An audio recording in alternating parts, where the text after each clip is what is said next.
Dear students, from today I am going to start your chapter number 3, that is synthetic fibers and plastics. Before starting this chapter, I would like to say that आपके पास answer sheet जो है notes chapter number 2 की अब उम्मीद करते हैं हम पहुंचा रहे हैं और आपको अपनी कॉपी में ये सारे नोट्स को अच्छी तरह से राइट डाउन करके लर्न करते जाना है. Okay. And from today we are starting chapter number 3, that is synthetic fibers and plastics. Before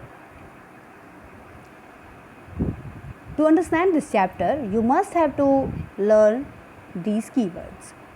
If you are learning these keywords, you can able to understand the chapter thoroughly with the help of these keywords. So what is the first keyword of this chapter? That is polymer. What is polymer? Long chain-like molecules consisting of a large number of smaller molecules joined to each other by chemical bonds is known as polymer. क्या है polymer? Long chain-like molecules, जिसमें कि large number of smaller molecules हों जो एक दूसरे से chemical bond से जुड़े हुए हों, ऐसे molecules की लॉन्ग चेन को बोलते हैं polymer. Okay. Non biodegradable substances which do not compose or decompose, substances which do not decompose to harmless substances by the action of air, water and bacteria.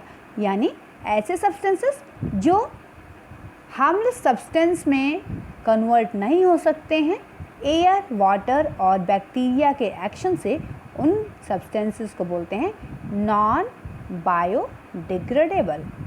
Synthetic fibre, you know very well that man-made fibers from simple small molecules or in factories is known as synthetic fiber.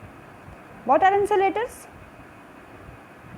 You know also this very much, that substances which do not allow heat and electricity to pass through them. ऐसे substances जिसके पास होकर, जिसमें से हो कर के electricity या heat नहीं जा सकती है, उसको बोलते हैं इंसुलेटर. प्लास्टिक क्या है? A polymer which can be easily moulded into any shape on heating. ऐसा पॉलीमर क्या है? लॉन्ग चेन लाइक मॉलिक्यूल जिसमें कि large number of smaller molecules joined हो केमिकल बॉन्ड के थ्रू, उसको पॉलीमर बोलते हैं. और एक ऐसा पॉलीमर जिसको आसानी से किसी भी शेप में गर्म करके मोड़ा जा सकता है, उसको बोलते हैं plastic. Okay. Then students, you must have to learn these keywords. आप सबको ये कीवर्ड्स अच्छी तरह से चैप्टर के शुरुआत में ही लर्न कर लेना है ताकि अच्छी तरह से आप इस चैप्टर को समझ पाएँ. This is another very important chapter for you all. We wear different types of cloth during different season. आप बहुत अच्छी तरह से जानते हैं, in summer we wear cotton clothes, in winter we wear woollen clothes. तो have you ever thought about the kind of material used for making these clothes? तो आप ये जानते हैं कि ये सारे जो क्लोथ्स हैं इनको यूज़ करने के लिए डिफरेंट काइंड के फैब्रिक्स यूज़ किए जाते हैं. Why are only certain type of dress material used for clothing in any particular season? तो निश्चित रूप से ये जो डिफरेंट टाइप के फैब्रिक्स हैं इनकी कुछ स्पेशलिटी होगी, इनकी कुछ स्पेशल प्रॉपर्टीज़ होंगी, इसीलिए इनको हम स्पेशल सीज़न में पहनते हैं. सपोज़ वुलन क्लोथ्स हम विंटर में ही पहनते हैं, वुलन क्लोथ्स को हम समर में नहीं पहनते. It means that it has some properties, it has some specialities in the woollen clothes. In wool fiber, why are certain clothes smooth whereas other rough to touch? आपने हमेशा देखा है कुछ एक क्लोथ्स ऐसे होते हैं जो टच करने पर जिनका टेक्सचर बहुत ही सिल्की होता है, सिल्क जैसे लगते हैं. बट कुछ एक क्लोथ्स ऐसे भी होते हैं जो टच करने पे बहुत ज़्यादा रफ़ लगते हैं, यानी खुरदरे लगते हैं. Why do certain clothes dry quickly after washing whereas other take much longer time?